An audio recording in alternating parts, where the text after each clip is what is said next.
montrez-vous, montrez-vous. Et au bout d'un moment, la muse se montrera à vous. Mesdames et messieurs, bonjour à tous, bon réveil matinal et bienvenue sur Fona Souba, votre rendez-vous matinal d'information et de divertissement sur Esaü Télévision. Très heureux de vous retrouver encore une fois ce lundi à suivre d'un instant à l'autre Boulou Info avec Elisabeth Iladia. Au menu de ce matinal, nouvelle attaque contre le roi, Dako Donou Pobemabou à Wawe Wassao au Mali. Les partis politiques montent au créneau contre leur possible dissolution par la junte en Côte d'Ivoire. Laurent Gbagbo affiche son soutien au PDCI après l'exclusion de Tidjane Thiam de la liste électorale. Dans la Minute Sport de ce matin, les Amazones U17 s'inclinent à Lomé et ne participeront pas à la Coupe du Monde 2026. La 28e journée de la Celtics League Pro a lieu ce week-end. Championnat d'Afrique de judo Abidjan 2025, le Bénin sacré vice-champion après Boulou Info. Et la Minute Sport, on va poursuivre avec l'astuce santé pour ce matin. Il sera question des aliments qui favorisent l'hypertension. L'artiste qui sera à l'honneur ce matin, Mbena Ecclésiaste, et c'est un artiste chanteur. Et pour boucler avec Fona Souba de ce lundi, je vous invite à suivre Parlons-en avec nos différents intervenants. On démarre sans plus tarder avec Boulou Info et la Minute Sport.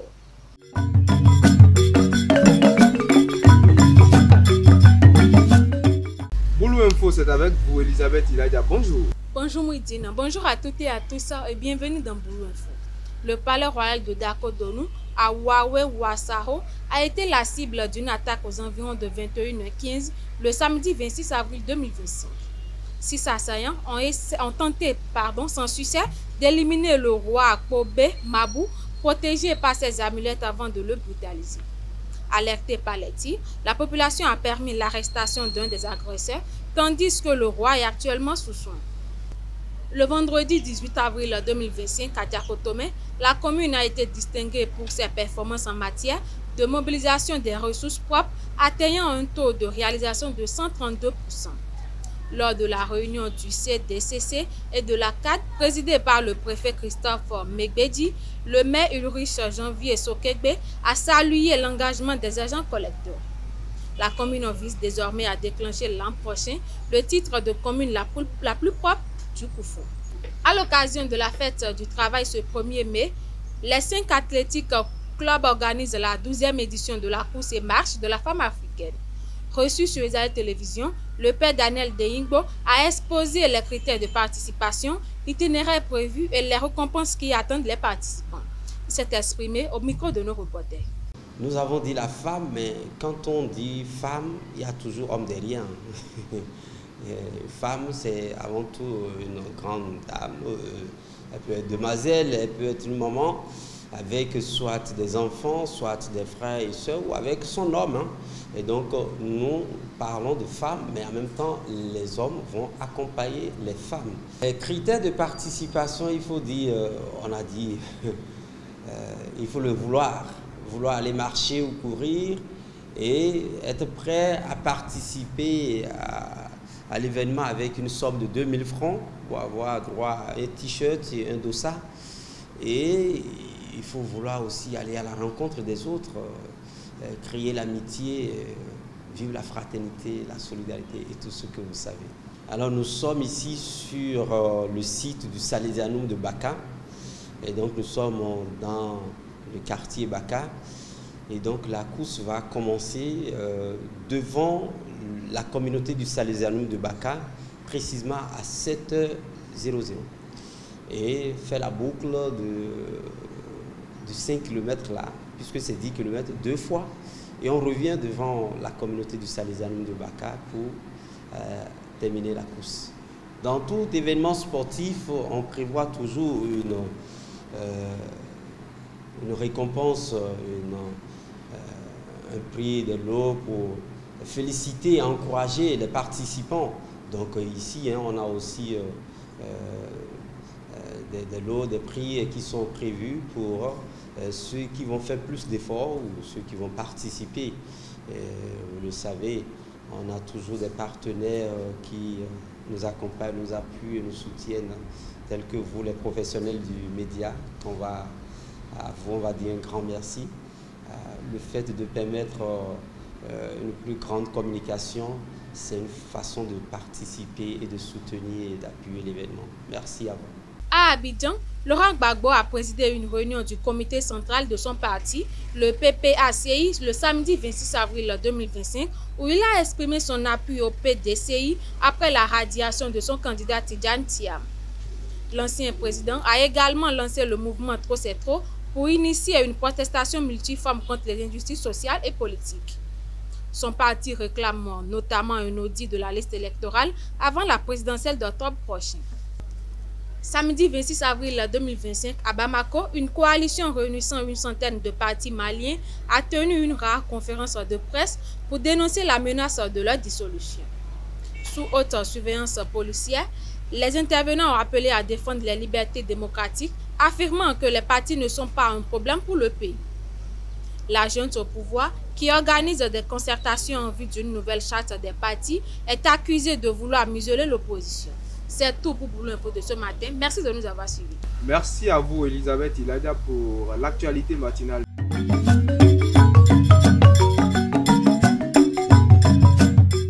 Chers internautes, dans la Minute Sport de ce matin, comme au match aller, les Amazones U17 du Bénin se sont inclinés ce samedi au stade Kégué de Lomé, mais cette fois-ci avec une large défaite de 4 buts à 1.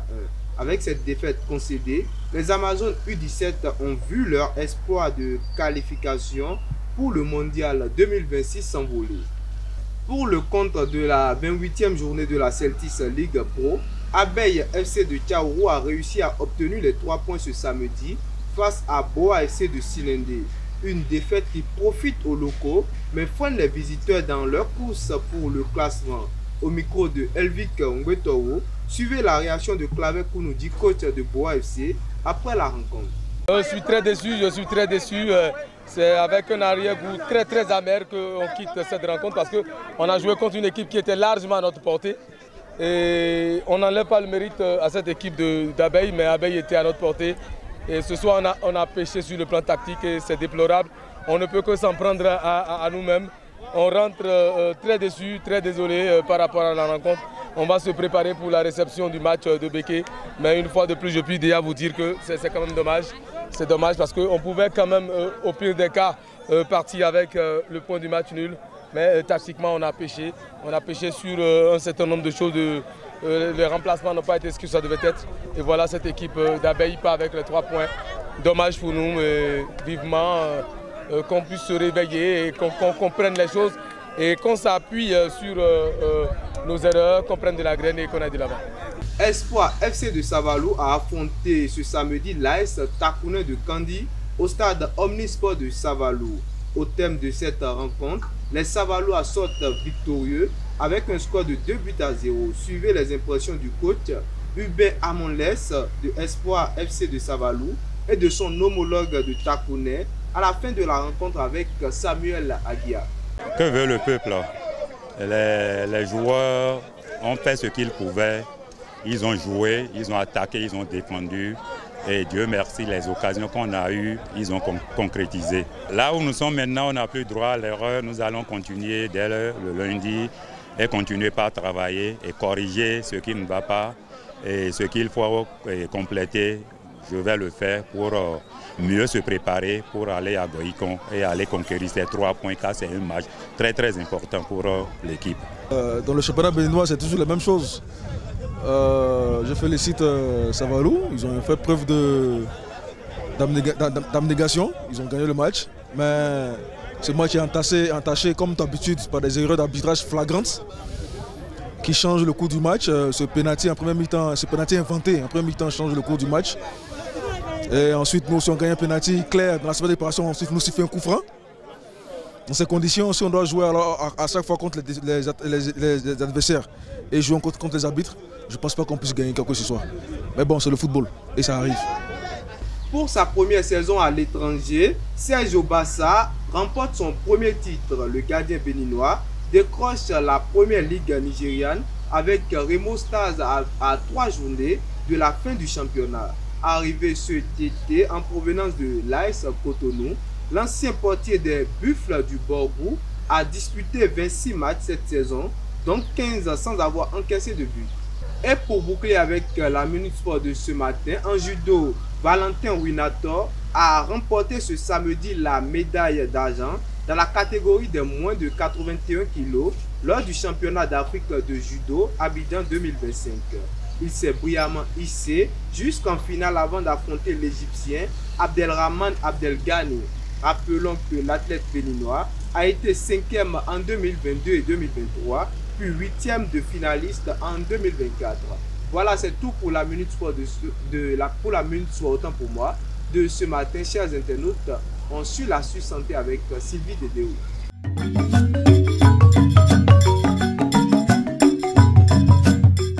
Quelques aliments à éviter pour l'hypertension, l'astuce santé, c'est avec vous Sylvie Dédéou. Bonjour. Bonjour Mouidine. Amis internautes de Zaïre Télévision, bonjour et bienvenue dans la rubrique Astuce Santé. L'hypertension artérielle est une affection fréquente mais grave si elle est négligée. Elle augmente la pression dans les vaisseaux sanguins, ce qui oblige le cœur à pomper plus fort, abîme les artères et peut entraîner des crises cardiaques, des AVC ou des insuffisances rénales. Pour limiter les risques d'hypertension, il faut éviter le sel en excès, notamment dans les fromages, charcuteries, bouillons déshydratés, condiments comme la sauce soja et les cornichons. Les graisses saturées et acides gras trans présents dans les viandes grasses, beurre, huile de coco, viennoiserie, glace, biscuits industriels mal bouffants, comme les frites. Certaines eaux gazeuses, autant pour moi, riches en sodium. La consommation excessive d'alcool et du tabac.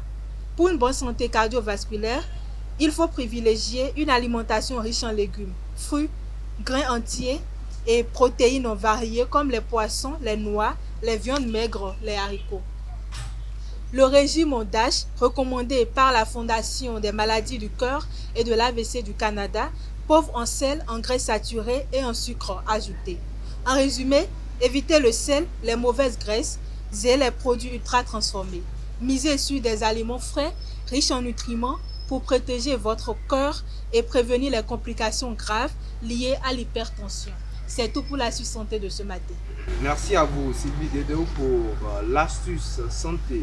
Chers internautes, l'artiste du jour c'est avec Elvic Umbeto.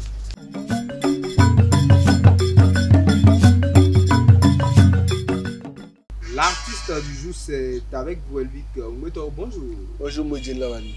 Amis internautes de Zaïre Télévision, bonjour. De son vrai nom Nja Okwati Mbena Ecclésiaste, Mbena est né à Cotonou, la capitale économique du Bénin, où il a grandi et fit ses études. Au second cycle, il intègre la troupe de danse traditionnelle Tianim du Nord Bénin basée à Cotonou en tant que chanteur et danseur. Mais peu de temps après, il abandonna les études pour se consacrer à la musique.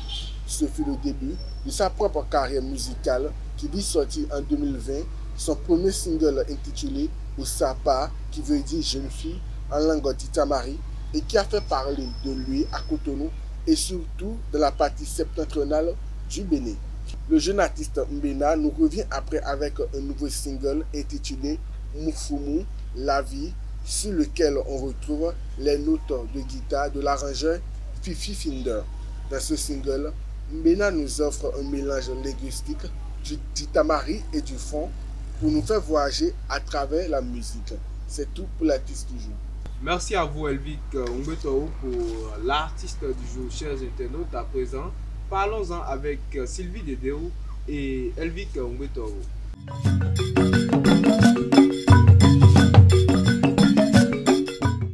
Qui a plus de responsabilités que l'autre dans un foyer, l'homme ou la femme? C'est le sujet de Parlons-en de ce matin. Et le débat est avec vous, Elvic Umbeto. Bonjour à nouveau. Bonjour à nouveau. Et Sylvie Dédéou, bonjour à nouveau. Bonjour à nouveau. Alors, d'entrée, je m'adresse à vous, Sylvie Dédéou. Entre l'homme et la femme, qui a plus, selon vous, de responsabilités dans un foyer? Donc pour moi, c'est la femme qui a plus de responsabilités dans le foyer. Et Elvic Umbeto, la même question s'adresse à vous. Je pense que vous connaissez la réponse, c'est l'homme. Sylvie Dédéou, vous dites que c'est la femme qui a plus de responsabilités en ce qui concerne le foyer que l'homme. Alors, pourquoi? Parce que déjà, pour moi, quand on voit dans le foyer, par exemple, l'intérieur, même l'organisation du foyer, c'est la femme. Prendre soin des enfants, en tout cas, habiller les enfants. C'est vrai, l'homme, il remet l'argent, par exemple, pour les charges de la maison. Mais tout ce qui est comme l'organisation, en tout cas, l'ordre des choses, c'est la femme qui fait tout ça. Tout ce qui est paperasse, c'est la femme qui s'en occupe. Elvic Umbeto, pourquoi dites-vous que c'est l'homme qui a plus de responsabilités? Je ne pense pas qu'on peut juste se baser sur l'organisation de la maison pour dire que la femme a plus de charges, la femme fait plus que l'homme dans le foyer. Nous savons tous, elle a dit l'homme, c'est vrai que l'homme donne de l'argent, mais la majeure partie des couples aujourd'hui, c'est l'homme qui sort, elle revient. L'homme ne sort pas juste pour son plaisir, mais il sort parce qu'il sait qu'il doit ramener quelque chose à la maison, il doit ramener tout s'occuper de la maison, il doit ramener toutes les charges de la maison. L'homme, c'est lui qui se charge du côté financier. Quand une femme ne travaille pas, elle ne trouve pas rapidement de mari. La majorité des filles maintenant travaillent. Je sais qu'il y a des cas où la femme reste à la maison. Peut-être son mari peut le dire, je ne veux pas que tu travailles. Ces cas sont à part. Mais aujourd'hui, par exemple, même si elle ne travaille pas dans une entreprise forcément, elle fait peut-être d'autres métiers comme la coiffure, la couture, ou carrément elle a une boutique. Donc je crois que même l'heure à laquelle l'homme sort de la maison, la femme aussi est capable de sortir de la maison, aller ramener l'argent. Mais malgré ça, la femme, malgré qu'elle va au boulot, elle revient à la maison, il y a encore des activités qu'elle doit faire. L'homme quitte le boulot et vient, il doit trouver la nourriture sur la table. Les enfants doivent être propres, la chambre dans laquelle il doit dormir doit être propre, le lit sur lequel il doit dormir doit être bien rangé. Malgré ça, la femme aussi va travailler comme l'homme. Et elle est encore capable de prendre soin de la maison. Donc vous ne pouvez pas dire que bon, l'homme sort juste parce que, ok, dites-moi, à part le fait d'aller chercher l'argent, qu'est-ce que l'homme fait à part ça? À part le fait d'aller au boulot, rentrer, chercher l'argent, qu'est-ce que l'on fait à part? C'est facile de chercher l'argent pour nourrir plusieurs personnes à la fois. Mais la femme aussi va chercher l'argent. Est-ce que c'est pour la même cause? Mais si ce n'est pas pour la même cause, la femme est capable de prendre soin d'elle avec son argent. Pas prendre soin d'elle. L'homme ne va pas chercher l'argent pour prendre soin de lui seul. Il cherche l'argent pour prendre soin de la femme, des enfants, de sa famille, de la famille de la femme et pourquoi pas de son entourage. Pourquoi c'est que tous les hommes prennent soin de la famille, de leur femme? Mais c'est ce qui est normal. Déjà aujourd'hui, la femme même est capable de faire sortir l'argent. Si vous vous organisez bien, je ne parle pas des... Je ne dis pas ne pas faire sortir l'argent. Uniquement de son argent. Mais il y a des cas où la femme aussi est capable de mettre la main à la poche. Même il y a des couples où on se dit 50-50, je ne sais pas. Mais il y a des couples qui disent 50-50. Dans ce cas, ça veut dire que la femme aussi met la main à la poche. Mais malgré ça, c'est elle qui prend soin encore de la maison. Je ne dis pas que la femme ne peut pas faire sortir de l'argent. Puisque tous ceux-là qui travaillent sont normalement capables, normalement je le dis, capables de mettre la main dans la poche et de sortir des billets. Je ne dis pas qu'elle ne peut pas, que son argent ne sert à rien. Je ne dis pas ça. Mais est-ce que c'est la même chose? Est-ce que vous, déjà en tant que vous Sylvie, on vous demande de... Bon, vous travaillez, vous prenez votre salaire et à la fin du mois, vous devriez nourrir vous-même, nourrir un homme, nourrir les enfants, nourrir votre famille, nourrir la belle famille, votre belle famille et nourrir votre entourage. Attendez que je vous dise un truc. Quand tu épouses une femme, la majorité des choses, ou bien le minimum à faire, c'est de la nourrir. Tu ne peux pas épouser une femme, la mener chez toi et est-ce que ce n'est pas une sorte de responsabilité? Ce n'est pas... Je sais que les responsabilités sont partagées, mais dans le foyer, pour moi, c'est que la femme a plus de responsabilités. Par exemple, quand la femme accouche les enfants, est-ce que les enfants portent son nom? Ce sont les noms de son mari que les enfants portent quand même. Le débat est pourtant simple, Sylvie. On dit que la femme, est-ce qu'elle peut apporter financièrement comme l'homme le fait? C'est bien possible, non? En dit, vous pensez que les femmes d'aujourd'hui ne peuvent pas gagner plus que l'homme? Je ne dis pas gagner. C'est pas la même chose. Gagner de l'argent plus que l'homme et faire sortir de l'argent en tant qu'homme, c'est deux choses différentes. Ne se limitent pas uniquement à l'argent. Différentes. Les responsabilités ne se limitent pas uniquement à l'argent. Ok, je prends un cas simple. La femme fait sortir de l'argent, l'homme aussi fait sortir de l'argent. Mais à part l'argent que l'homme fait sortir, qu'est-ce qu'il fait en plus? C'est ce qu'on va découvrir plus tard. Elvika, à part l'argent que l'homme fait sortir, c'est la question qu'elle a posée. Qu'est-ce que l'homme fait de plus? Déjà, elle l'a dit tout à l'heure, le simple nom de l'homme que portent les enfants, c'est déjà une grande responsabilité pour l'homme. Et il sait déjà que c'est son nom d'abord qui est en jeu. Il se donne à fond Mais aussi, on le sait tous que papa, surtout, ne reste pas à la maison H24. Les week-ends, ils sont avec nous. Et le soir, les parents, les papas sont avec nous. Et ils se donnent à fond déjà, si tu le vois, parce que ils disent aux enfants, est-ce que vous avez appris aujourd'hui? Qu'est-ce que vous avez fait aujourd'hui? Déjà organiser la maison. Il organise la maison avec le peu de temps qu'il a. C'est pas qu'il est inutile, non. Même le week-end, s'il reste à la maison, il prend tout son temps pour s'occuper des enfants à sa manière. Je pense que le modèle évolue d'une telle manière aujourd'hui que Sylvie, elle est toujours en arrière. Elle pense que les couples, c'est toujours la femme va toujours apprêter la table, va apprêter le lit, va faire tout et l'homme va revenir. Non, aujourd'hui le modèle évolue, je pense que vous êtes toujours en arrière. Le modèle évolue de telle manière qu'aujourd'hui, la femme va crier égalité, parité, émancipation, elle est indépendante, tout ça là. Aujourd'hui, l'homme s'investit dans le couple. L'homme se donne à fond. L'homme participe, et l'homme participe à tout dans le foyer, aux tâches ménagères, l'éducation des enfants. L'homme fait tout.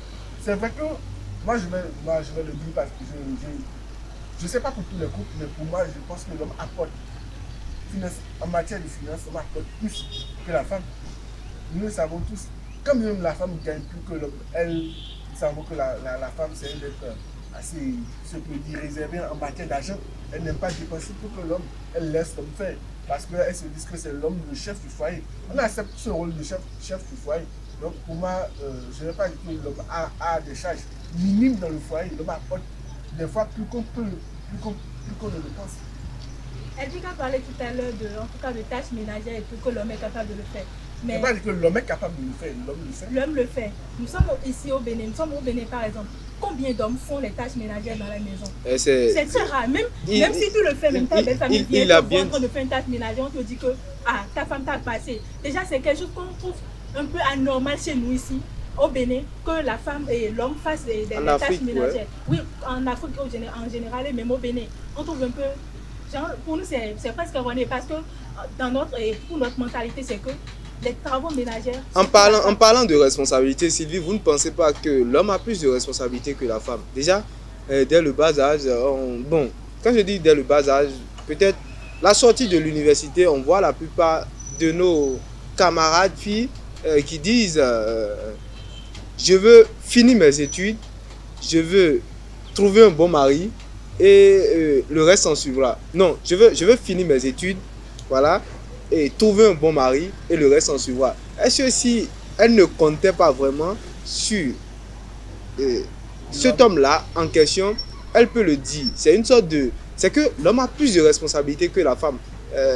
Vous ne voyez pas ça de... Bon, je suis d'accord que vous défendez ce matin que la femme a plus de responsabilités parce qu'elle fait beaucoup de tâches ménagères, elle doit travailler, elle doit prendre soin des enfants et voilà. Mais est-ce que l'homme n'a pas plus de responsabilités déjà? Parfois, quand quelque chose se passe, même quand l'homme n'est pas là, on dit c'est la femme de telle personne. Est-ce que ce n'est pas une sorte de responsabilité envers l'homme en question? Je crois que dans ce cas, c'est une sorte de responsabilité quand on dit c'est la femme de telle personne. Parce que quand la femme fait des erreurs, par exemple, et je prends l'exemple où c'est dans la belle famille, par exemple, et la femme fait des erreurs, on peut l'attribuer à l'homme parce que c'est l'homme qui l'a épousée. Mais vous ne pouvez pas dire que, par exemple, comme la femme dit, bon, si je finis l'université, j'aurai un mari et le reste en suit. Ici, là, on parle du couple. Tu peux bien le rien faire dehors. Et quand tu rentres dans le couple, tu es obligé de travailler parce que... J'ai bien dit que ça commence J'ai bien compris ce cas-là. Vous avez dit, quand la femme finissait de tuer, elle se dit, je vais trouver un bon mari. C'est bien dans la jeunesse, on peut dire ça. Mais quand on rentre dans le couple, là, c'est autre réalité. C'est déjà par là ça commence. Quand je dis, par exemple, je finis les universités, je dis, je veux trouver un bon mari. Ou bien, comme on le dit, il y avait une blague entre-temps. Un bon mari seulement, c'est un mari riche. Ben non, ce n'est pas forcément un homme riche. Une blague dans le temps, on dit, qu'est-ce que toi tu veux faire? Il dit, moi j'ai l'ambition de devenir un homme riche. Et on demande à la fille en question, dans la même salle, qu'est-ce que toi tu veux faire quand tu vas grandir? Et elle dit, moi je veux marier telle personne. Ben, puisqu'il a dit qu'il veut devenir riche. C'est une sorte de responsabilité. Il y a une sorte de pression sur l'homme. Vous ne pensez pas? Moi, je ne crois pas, sincèrement. Sylvie ne croit toujours pas. Vous l'avez dit depuis la nuit des temps, l'homme a toujours été ce émissaire, l'homme a toujours été ce tête qui ont... Le cobaye. Oui, le cobaye de toute personne. L'homme est toujours là pour subir, surtout psychologiquement. L'homme, c'est vrai, on dit toujours l'homme, il est homme, il ne peut pas pleurer. S'il pouvait pleurer, il allait pleurer tout le temps, vous allez voir. C'est parce que c'est qu'il subit. Il a beaucoup de responsabilités, beaucoup de charges qui le comptent. Et il n'a pas le choix, il est obligé de se soumettre à cela. Parce qu'il est homme. Et je le dis souvent, que lorsqu'on est homme, tu acceptes déjà de souffrir 3 fois plus que les femmes. En fait, tu n'as pas le choix, c'est la nature qui est ici. Donc je ne trouve pas aujourd'hui en quoi on va dire que dans le foyer, dans le couple, la femme a des responsabilités qui dépassent, la femme a des charges qui dépassent les charges de l'homme. Non, l'homme a toujours été sous tête, si on peut le dire, supérieur et qui encaisse tout. Vous avez dit que, en tout cas, on ne peut pas dire que l'homme a plus de charges ou bien de responsabilités. La femme. Donc, je peux dire que la femme a plus de responsabilités que l'homme, mais je ne vais pas parler en matière de charges. Parce que quand on prend les charges, par exemple, c'est peut-être la scolarité, le loyer et tout ça. Mais tout ça, c'est avec l'argent. Et quand l'homme sort, c'est pour aller au boulot. Laissez-moi terminer. Quand on parle de charges, par exemple, c'est souvent la scolarité des enfants, en tout cas le loyer, les factures et autres. Donc, le fait que l'homme aille chercher l'argent, c'est pour ça. En tout cas, la première des choses à faire, c'est de nourrir les enfants et tout ça. Mais quand je parle en matière de responsabilité, par exemple, vous êtes sûr que l'homme quittera le boulot à 20h et viendra, par exemple, en tout cas sa copine nettoyer le sol de la maison, alors que la femme est bien capable de quitter le boulot le soir là et venir faire le ménage. C'est bien possible. Moi, je ne sais pas si vous avez récemment vu sur TikTok, ça, c'est pas sur Facebook, on voyait des vidéos. Des vidéos, c'est pas n'importe qui, c'est l'un des meilleurs chanteurs de notre génération aujourd'hui qui se mettait à préparer avec sa notoriété, avec sa célébrité. Il préparait un soir pour sa famille. Donc c'est à dire que là, c'est juste parce qu'il s'amusait. Le fait de le faire déjà, c'est que l'homme a des charges. Et il sait qu'à des moments donnés, il doit faire telle ou telle chose. Il ne doit pas tout confier à sa femme. Le fait de déjà devant une célébrité, se mettre à préparer pour sa famille, c'est juste déjà un exemple pour nous dire que la femme, elle n'a pas plus de charge. Ce n'est pas une question d'humilité. Merci à vous, Elvika Umwetao. Merci, Sylvie Dedeo. Le temps est écoulé. Merci à tout un chacun de vous pour avoir pris part à ce débat. Chers internautes, voici à la fin de Parlons-en et de Fon Assoba de ce lundi. Merci d'être restés avec nous jusqu'au bon début de semaine à tous.